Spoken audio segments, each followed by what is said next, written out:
لا إله إلا الله وحده لا شريك له. أما بعد فأعوذ بالله من الشيطان الرجيم. بسم الله الرحمن الرحيم. وإنك لعلى خلق عظيم. وقال النبي صلى الله عليه وسلم: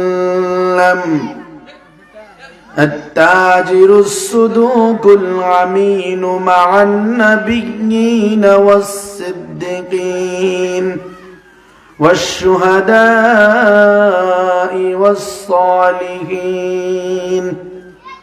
أو كما قال عليه الصلاة والسلام.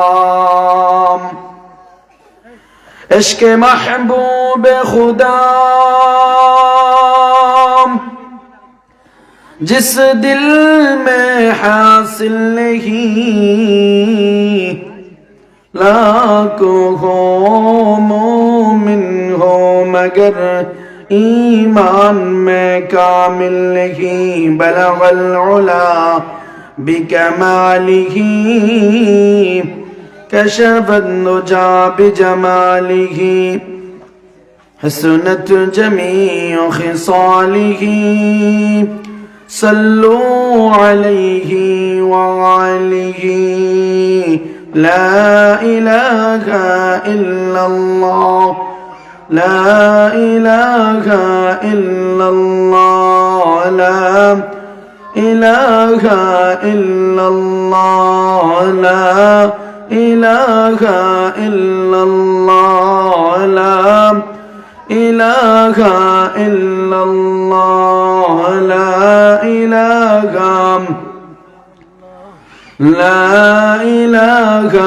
इल्लल्लाह, ला इलाहा इल्लल्लाह, ला इलाहा इल्लल्लाह,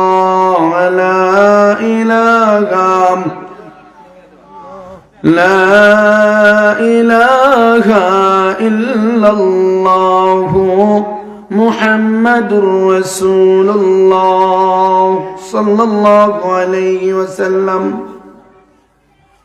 কাগাবালা মাসপাড়া আল আমিন ইসলামী যুব সংঘের উদ্যোগে 2 দিন ব্যাপী তাফসিরুল কোরআন মাহফিলের আজ দ্বিতীয় দিনের প্রথম অধিবেশনের শ্রদ্ধাভাজন সভাপতি দিগার হযরত উলামায়ে কেরাম, বাড়িঘরে অবস্থানরত আমার শ্রদ্ধাশীল পর্দাশীল মা ও বোনেরা,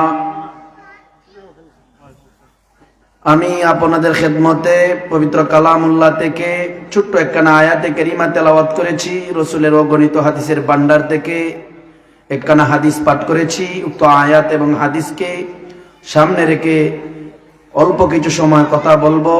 ওমা তৌফিক ইল্লা বিল্লাহ। আমার তেলাওয়াতকৃত আয়াতে আল্লাহ পাক রব্বুল আলামিন বলেন: ওয়া ইন্নাকা লাআলা খুলুকিন আযীম। ওগো নবীজি, আপনাকে খুলুকে আযীম দান করা হয়েছে। খুলুকে আযীম অর্থাৎ উত্তম চরিত্র দান করা হয়েছে। মক্কার মধ্যে মক্কার কাফের বেঈমানরা যখন নবীজিকে বিভিন্ন ভাষায় গালিগালাজ করতে লাগলো, নবীজিকে বিভিন্ন ভাবে কষ্ট দিতে লাগলো, নবীজিকে বিভিন্ন ভাষায় কটাক্ষ করতে লাগলো, ওই সময় আল্লাহ পাক রব্বুল আলামিন নবীজিকে সান্ত্বনা দেওয়ার জন্য আল্লাহ রব্বুল আলামিন ওই আয়াতে কারিমা নাজিল করলেন, ওয়া ইন্নাকা লাআলা খুলুকিন আযীম। ওগো নবীজি, আপনাকে খুলুকে আযীম দান করা হয়েছে, উত্তম চরিত্র দান করা হয়েছে, উত্তম আখলাক দান করা হয়েছে। নবীজির আখলাক দেখে কাফের বেঈমানরা দলে দলে ইসলাম ধর্ম গ্রহণ করতে লাগলেন এর মধ্যে উল্লেখযোগ্য একজন সাহাবী হযরতে উমর রাদিয়াল্লাহু তাআলা আনহু, ইসলামের দ্বিতীয় খলিফা।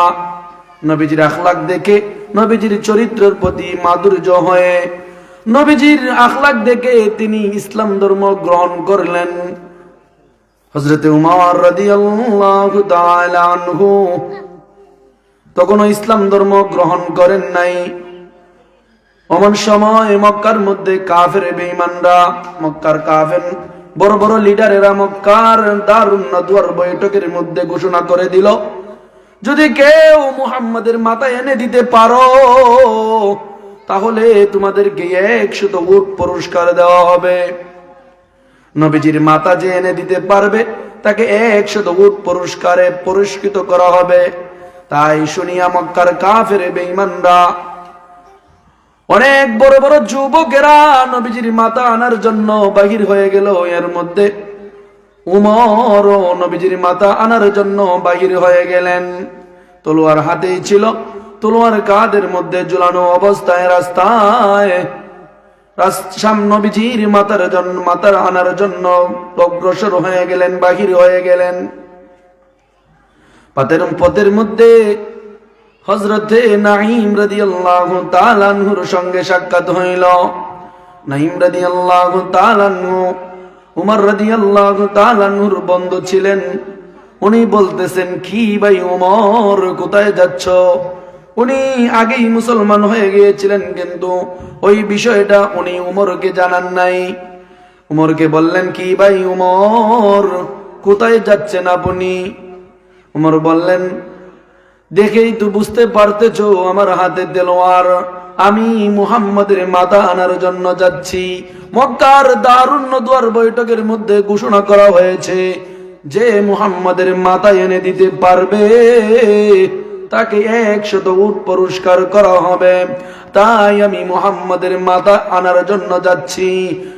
নাঈম রাদিয়াল্লাহু তাআলা আনহু বললেন, ও ভাই ওমর, মাথা গরম করার কোনো প্রয়োজন নাই, আপনি আপনার ঘরের খবরটা আগে নেন, বাড়ির সংবাদটা আগে নেন। ওমর এমনি সামনের দিকে অগ্রসর না হইয়া বাড়ির মধ্যে রওনা দিলেন, বাড়ির দিকে রওনা হয়ে গেলেন। বাড়ির মধ্যে রওনা হওয়ার পরে আস্তে আস্তে করে যখন ঘরের কাছে গেলেন, উমরের হাঁটার আওয়াজ শুইনা ঘরের মধ্যে উনার বোন এবং বোনের স্বামী উমরের হাঁটার আওয়াজ শুইনা তারা কোরআন তেলাওয়াত করতেছিলেন। বলতেছেন, উমর আসতেছে, তোমরা কোরআন বন্ধ করে পেল।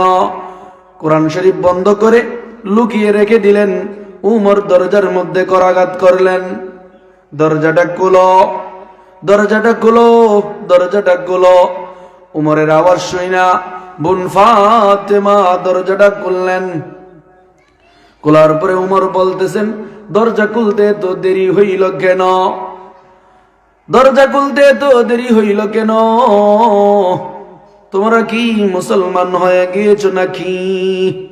বোন বলতেছেন, হ্যাঁ, আমরা ইসলাম ধর্ম গ্রহণ করে ফেলেছি, তাতে তোমার কোনো সমস্যা আছে নাকি? অমনি করে উমর বোনের স্বামীকে মারার জন্য যখন অগ্রসর হয়ে গেলেন, বোন স্বামীকে বাঁচানোর জন্য যখন সামনের দিকে অগ্রসর হইলেন, বাঁচানোর জন্য যখন আগাইলেন, বোনকে এমন একটা তাপ্পর মারলেন উমর, এমন একটা তাপ্পর দিলেন, তাপ্পরের কারণে গাল দিয়ে রক্ত বাহির হইতে লাগলো। মুখ থেকে যখন রক্ত বাহির হইতে লাগলো, উমরের বোন বলতেছেন, ও খাত্তাবের বেটা উমর, তুমি যেই বাবার সন্তান, আমি ফাতেমাও সেই মায়ের সেই বাবার সন্তান। তুমি আমাকে মেরে যদি টুকরা টুকরা করে পেল, তবু আমি যেই ধর্ম ইসলাম ধর্ম গ্রহণ করেছি, আমি ওই ধর্ম ইসলামকে আর ছাড়তে পারবো না। উমরের অন্তরের মধ্যে একটা ধাক্কা লেগে গেল, কি বলতেছে আমার বোন? উমরের দিল ঠান্ডা হয়ে গেল, মাথা গরম থেকে ঠান্ডা হয়ে গেল, দিলটা নরম হয়ে গেল। বলতেছেন, বোন তোমরা কি পড়তেছিলে, কি তেলাওয়াত করতেছিলে, আমাকে একটু শোনাও। উমরের বোন বলতেছেন, তোমাকে শোনানো যাবে না, তুমি অপবিত্র, তুমি গোসল করে আসো। উমর পাক পবিত্র হয়ে গোসল করে আসলেন। বোন কোরআন থেকে সূরা তাহার কয়েকটি আয়াত শুনাইয়া দিলেন। তাহা মা আনজালনা আলাইকাল কুরআন লিতাশকা।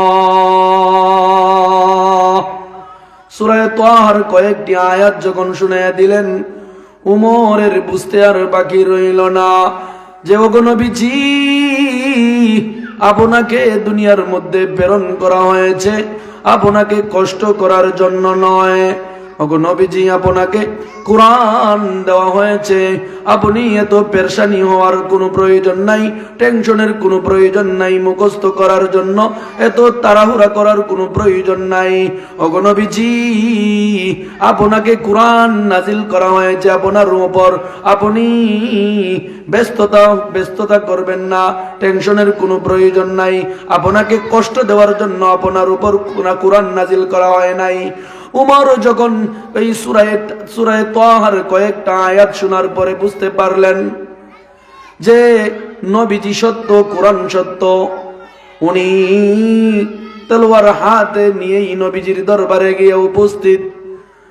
রাস্তায় যাইতেছেন, যাইতে যাইতে নবীজির কাছে যখন নবীজির দরবারে পৌঁছবেন, সাহাবায়ে কেরাম রাদিয়াল্লাহু তাআলা আনহুম আজমাইন নবীজির সামনে বসা অনেক সাহাবায়ে কেরাম উমরকে উমর আসতেছে দেখে সাহাবায়ে কেরাম আশ্চর্য হয়ে গেলেন।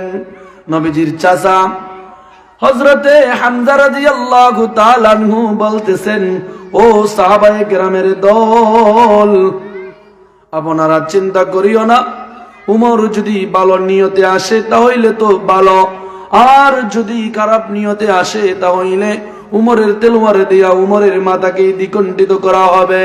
তোমরা চিন্তা করিও না, উমরকে আসতে দাও।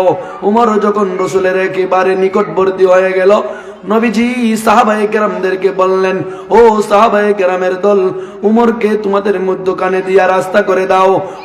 উমরের সম্মানার্থে নবীজি সাহাবায়ে কেরামের মধ্যখানে দিয়া রাস্তা করে দিলেন। উমর আস্তে আস্তে নবীজির কাছে যখন আসলো, নবীজি উমরের জামার আস্তিন ধরে বললেন, জামার আসল ধরে বললেন, হে উমর, কি খবর তোমার? উমর রাদিয়াল্লাহু তাআলা আনহু কাঁপতে শুরু করলেন। কাঁপতে কাঁপতে বললেন, ইয়া রাসূলুল্লাহ, ইয়া হাবিবাল্লাহ, ওগো আল্লাহর নবী, আমি ইসলাম ধর্ম গ্রহণ করার জন্য এসেছি, আপনি আমাকে কালেমা পড়াইয়া ইসলাম ধর্ম গ্রহণ করাইয়া দেন। নবীজির কাছে হাত রেখে উমর রাদিয়াল্লাহু তাআলা আনহু পড়ে নিলেন, লা ইলাহা ইল্লাল্লাহু মুহাম্মাদুর রাসূলুল্লাহ সাল্লাল্লাহু আলাইহি ওয়াসাল্লাম। নবীজির কাছে হাত রেখে উমর রাদিয়াল্লাহু তাআলা আনহু ইসলাম ধর্ম গ্রহণ করলেন। ইসলাম ধর্ম গ্রহণ করার পরে নবীজিকে বলতেছেন, ইয়া রাসূলুল্লাহ, ইয়া হাবিবাল্লাহ, ওগো আল্লাহর নবী, আমি যেই ধর্ম ইসলাম ধর্ম গ্রহণ করেছি ওই ধর্মটা কি সত্য? যেই কোরআন নাজিল হয়েছে ওই কোরআনটা কি সত্য? ওগো নবীজি, আপনি কি সত্য? আল্লাহ কি সত্য? নবীজি বললেন, অবশ্যই আমি নবী সত্য, কোরআন সত্য। তাহলে কেন আমরা মুসলমানেরা লুকিয়ে লুকিয়ে আল্লাহর ইবাদত বন্দেগী করব? ওগো নবীজি, চলুন আমরা খানায়ে কাবার মধ্যে যাইয়া আজকে থেকে প্রকাশ্যে আমরা নামাজ আদায় করব। উমর রাদিয়াল্লাহু তাআলা আনহু যখন ইসলাম ধর্ম গ্রহণ করলেন, সাহাবায়ে কেরাম এত জোরে একটা তাকবীর দিলেন, নারে তাকবীর লাগাইলেন। ওই নারে তাকবীরের আওয়াজে মক্কার অলি গলির মধ্যে কম্পন সৃষ্টি হয়ে গেল। কি হয়েছে? উমর ইসলাম ধর্ম গ্রহণ করে ফেলেছে। উমর ইসলাম ধর্ম গ্রহণ করে ফেলেছে। কি হয়েছে? কি হয়েছে? উমর ইসলাম ধর্ম গ্রহণ করে ফেলেছে। উমর ইসলাম ধর্ম গ্রহণ করার পরেই ইসলামটা শক্তিশালী হয়ে গেল। মক্কার মধ্যে খানায়ে কাবার সামনে দাঁড়াইয়া ওমর রাদিয়াল্লাহু তাআলা আনহু ঘোষণা দিলেন, ও কাফের বেঈমানদের দলেরা, তোমরা কেউ আসনি তার স্ত্রীকে বিধবা করবায়, কেউ আসনি তার মা বাবাকে ইতিম বানাইবায়, কেউ আসনি তার সন্তানদেরকে ইতিম বানাইবায়। ও আমি উমর ইসলাম ধর্ম গ্রহণ করেছি, তোমরা কেউ সাহস থাকলে আমার সামনে আসো, আমার তরবারি দিয়া কাফের বেঈমানদের মা তাকে আমি দ্বিখণ্ডিত করে দিব। এই যখন ঘোষণা দিলেন, কোন কাফের বেঈমানদের সাহস হইল না যে ইসলাম ধর্ম গ্রহণ করা, এই ইসলামের জন্য ইসলামের দিকে তলোয়ার তোলার কোনো সাহস নাই। ওমর ইসলাম ধর্ম গ্রহণ করার পরে মক্কার মধ্যে ইসলামটা শক্তিশালী হয়ে গেল। ওমর রাদিয়াল্লাহু তাআলা আনহু নবীজিকে বললেন, ইয়া রাসূলুল্লাহ, ইয়া হাবিবাল্লাহ, আজকে আমরা প্রকাশ্যে খানায়ে কাবার মধ্যে আমরা নামাজ আদায় করব। নবী করিম সাল্লাল্লাহু আলাইহি ওয়াসাল্লাম বেলালকে বললেন, হে বেলাল, তুমি আজকে প্রকাশ্যে আযান দাও, আর আজকে আমরা খানায়ে কাবার মধ্যে প্রকাশ্যে নামাজ আদায় করব। উমর রাদিয়াল্লাহু তাআলা আনহু ইসলাম ধর্ম গ্রহণ করার পরে প্রকাশ্যে সাহাবায়ে কেরাম নবীজি সহ জামাতের সাথে প্রকাশ্য নামাজ আদায় করলেন। এর পূর্বে কোন দিন সাহাবায়ে কেরাম জামাতের সাথে নামাজ পড়তে পারেন নাই, লুকিয়ে লুকিয়ে নামাজ পড়তেন, লুকিয়ে লুকিয়ে ইবাদত বন্দি করতেন। যেই মাত্র উমর রাদিয়াল্লাহু তাআলা ইসলাম ধর্ম গ্রহণ করে ফেললেন, ওই সময় থেকেই সাহাবায়ে কেরাম নবী সহ প্রকাশ্যে নামাজ আদায় করা শুরু করে দিলেন। ইসলামটা কি হয়ে গেল? শক্তিশালী হয়ে গেল। কি হয়েছে? মুসলমানদের মধ্যে উমর ইসলাম ধর্ম গ্রহণ করেছে। ওই সময় মক্কার মধ্যে ইসলামটা শক্তিশালী হয়ে গেল, যার কারণে কাফের বেঈমানরা আর নবীজিকে নামাজ পড়তে ইবাদত বন্দি করতে বাধা দিতে পারে নাই। ইসলামটা শক্তিশালী হয়ে গেল। এই জন্য আপনি আমি যাতে ইসলাম ধর্ম মানিয়া চলতে পারি, এই দুনিয়ার মধ্যে একবার যারা দুনিয়া থেকে চলে যাবে, দ্বিতীয়বার আর দুনিয়ার মধ্যে আসতে পারবে না। সেই জন্য দুনিয়ায় থাকা অবস্থায় আল্লাহর ইবাদত বন্দেগী করে যদি যাইতে পারি, তাহলে আখিরাতের মধ্যে শান্তি আর শান্তি হবে। এই জন্য আপনি আমি আল্লাহর হুকুম আহকাম মানিয়া চলতে হবে দুনিয়ার মধ্যে। আল্লাহ রাব্বুল আলামিন যেন আপনি আমাকে দুনিয়ার মধ্যে আল্লাহর হুকুম আহকাম মানার তৌফিক দান করেন। ওয়া আখির দাওয়ানা আলহামদুলিল্লাহি রাব্বিল আলামিন।